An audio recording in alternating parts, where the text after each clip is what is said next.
Hi everyone! The long-awaited sequel to PoE has finally arrived in early access and I jumped in as soon as I could. So far I have played for around 10 hours as a monk and you can find my playthrough of campaign in the video description. I try to not spoil myself about PoE 2 beforehand, even though I have solid experience with PoE 1. So please don't write any spoilers in the comments, because I read them. I have around 2000 hours in PoE 1, but most of that is playing very casually, without killing some endgame bosses and just enjoying new league mechanics for a few weeks and then move to another game.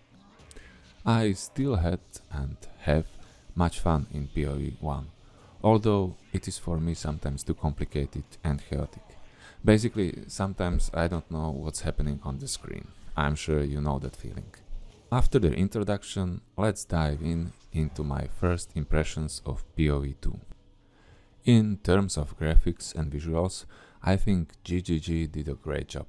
Visuals are in my opinion best of the genre, and most importantly, visual clarity is great. This can however change in the endgame, and it probably will.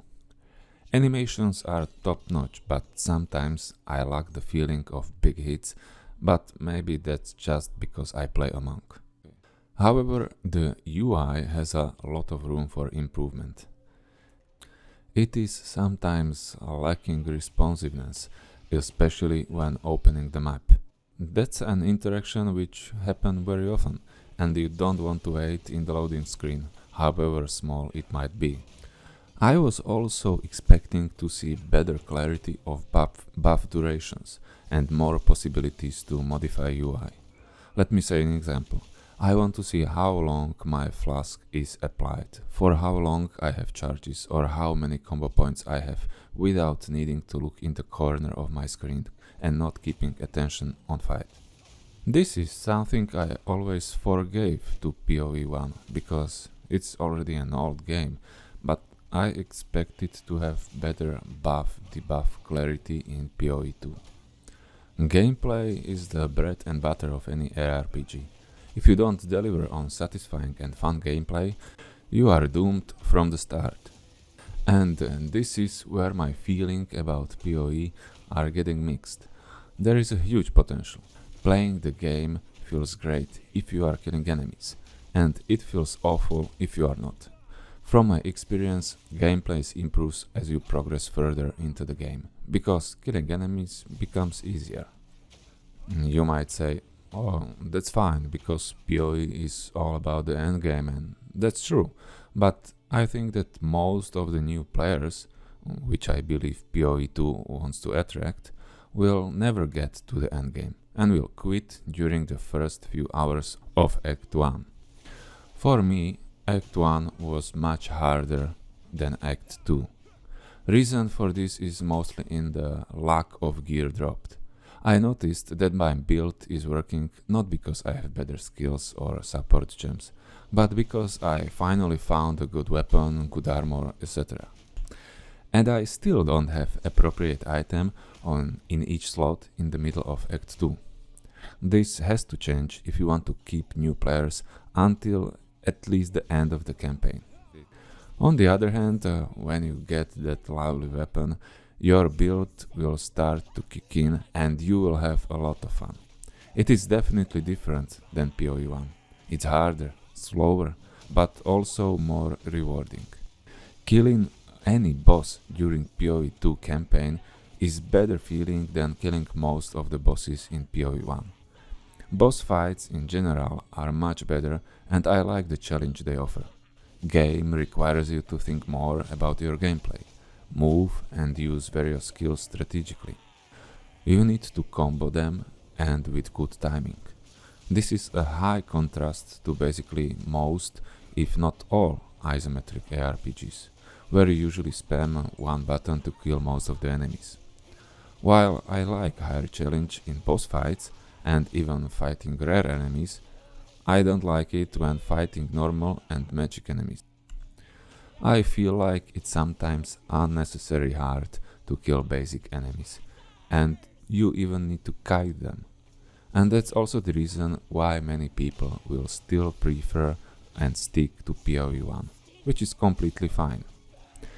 It was especially frustrating for me in the cases where checkpoints are too far from each other and you have to kill all the respawns again. Enemy respawns are something I would remove from the game. I see no purpose in them, and if there is some purpose, I still don't like it. We already talked about item scarcity. Adding gold to the game is definitely a good idea to help tackle the scarcity of useful items. Welcome change, in my opinion, is adding rune sockets to items, which help you achieve better items with higher chance. This change is probably the way to offset missing orb of alteration, which I was looking for several times during my first hours. In terms of affixes, it looks like you are able to get higher tier affixes sooner. I for example found in vendor shop weapon with +3 to all melee skills, which would never happen in PoE 1 that soon. On the other hand, I don't like that I am not able to see the name of the affix and its tier. So I am not sure if enhancing selected item is worth it or if I can find another item with higher tier easily. In general, it however seems like getting good item is much harder, which I like, but can be frustrating during the first act and could be solved by item rewards for quests. Let's talk now about build variety. We can split build variety topic into two separate topics: skill gems and passive skill tree. One thing I noticed is the limited possibilities for using gems from other weapon trees. Yes, it is possible to use them, but it just doesn't seem to be efficient. I basically use only skills for mine weapon, which is quarterstaff. I expect this to change in the mid-game and to add at least a curse, but I hope I will be able to curse on hit later. In general, I feel like I cannot really choose my skills, but there are only 2-3 options how to build my character. I am 100% sure this will change, but that's how I feel right now. Anyway, it's still better after 10 hours in than before in the endgame. In regards to passive skill tree, I'll be honest, I did not dive into it a lot, because you don't really need to in the first 10 hours, but I like the option to start with my class in different parts. I also noticed there are no Jewel slots, probably for higher simplicity of PoE 2. Great addition is having a different skill trees for each weapon. You can also connect few skills to one skill tree and another skills to different skill tree and weapon with it, which is wonderful change. I think this is the best addition to build variety in PoE 2, and I look forward to discover new combinations of skills. In terms of story, I have to be honest, I am not big fan of ARPG stories in general, so I don't pay much attention to them.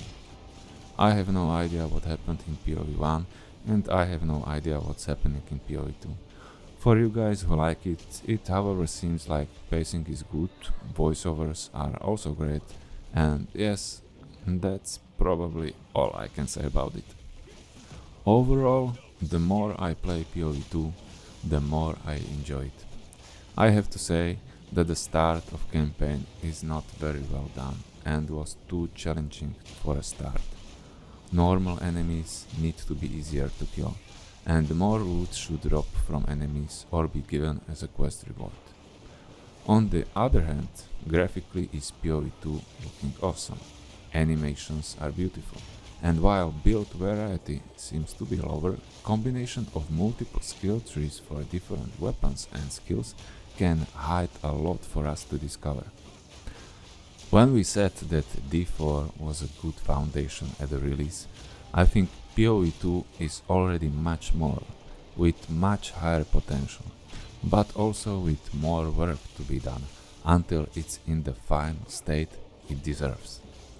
Thank you for watching and Please like and subscribe for more PoE content, or go watch my playthrough right away. Bye guys.